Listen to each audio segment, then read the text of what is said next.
The Small Business Optimism survey from the National Federation of Independent Business rising by 1.3 points in January, the first increase since October and the best gain since August. William Dunkelberg, chief economist of the National Federation of Independent Business.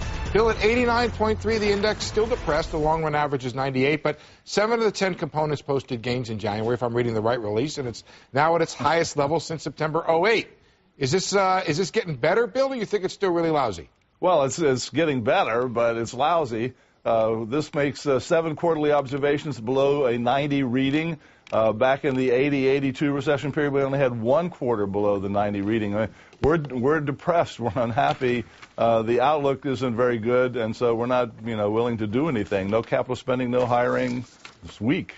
That was not exactly my read, Bill. I saw that the capital spending numbers were one of the components that was higher. I guess the absolute level versus the change is what we're talking about here. Exactly. We got a 2-point gain to 20%. Sorry, and that but it's historically really low. I mean, asking about the prior 6 months spending on capital outlays, it's the lowest in 35 years. Nobody's spending on new equipment. Nobody's expanding. Nobody's doing, some are doing it, but the numbers are the lowest we've ever seen. Let's talk about hiring, though. The hiring is they're still losing workers in small business. That was one area where I think we can agree was pretty lousy. Yeah, we are. It kind of squares up with the BLS numbers. We reduced total employment an average of a half a worker per firm.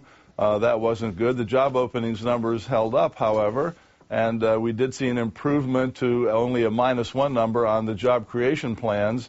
So it's still, slightly more firms plan to cut than to add, but it's heading in the right direction. And when you crank that into our unemployment forecast numbers, it says, we should continue to muddle along.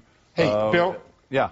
Just wondering, I was a little confused by one of the notes you sent out, that it was only $30 billion coming from the administration to small business. Is that because it's not enough, or because you sort of generally oppose the idea of giving the giving the money to the banks to loan to small business? Well, I think you're right on both points. I was just pointing out that since we produce half the private sector GDP and employ the bulk of private sector workers, a $30 billion token is like, it's not a compliment, to say the least, when we give $80 billion just to a couple of car companies. So it was really, tokenism. On the other hand, I'm not excited about giving the money to the banks. You can offer it to the banks. My bank is still loaded with money. We're happy to make loans. We just don't have anybody coming in. That's the reading we're getting. We just finished a survey in December. We still find that loan demand is really down.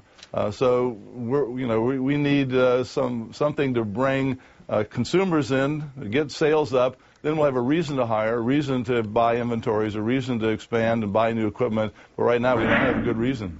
Andrew Sorkin here. Real quick, we just had Senator Grassley on, and one of the issues that he kept raising was this idea that small businesses weren't investing because there was a lot of uncertainty around, frankly, the tax regime in this country and what was going to happen later this year. How big an impact is that having?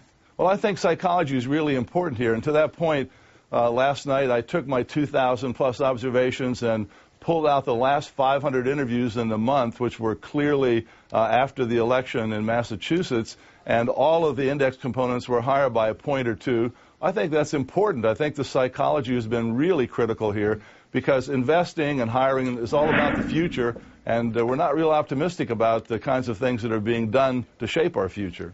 Okay, so this is Byron Wien here. So if you're in Washington and you're calling the shots and you don't have to get it through Congress, you can just mandate it, what would you have Washington do that would help small business? Oh, well, Byron, I think what we clearly need is customers.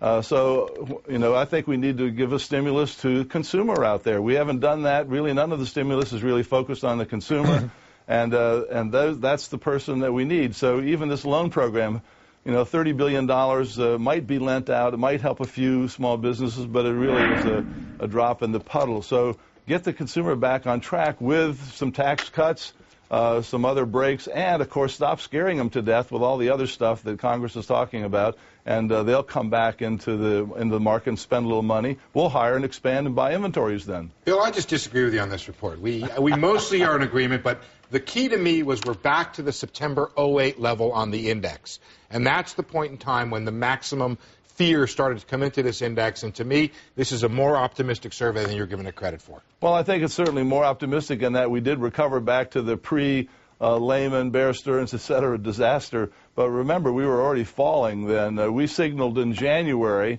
of 2008 that the economy was headed down, and of course that was the first month of the recession, and we've been kind of sliding down ever since. So yeah, everything inched up a teeny bit. I agree that it's more optimistic than October of last year or September of last year, but we need a lot more from an historical point of view. I agree. Bill, thanks very much. My pleasure.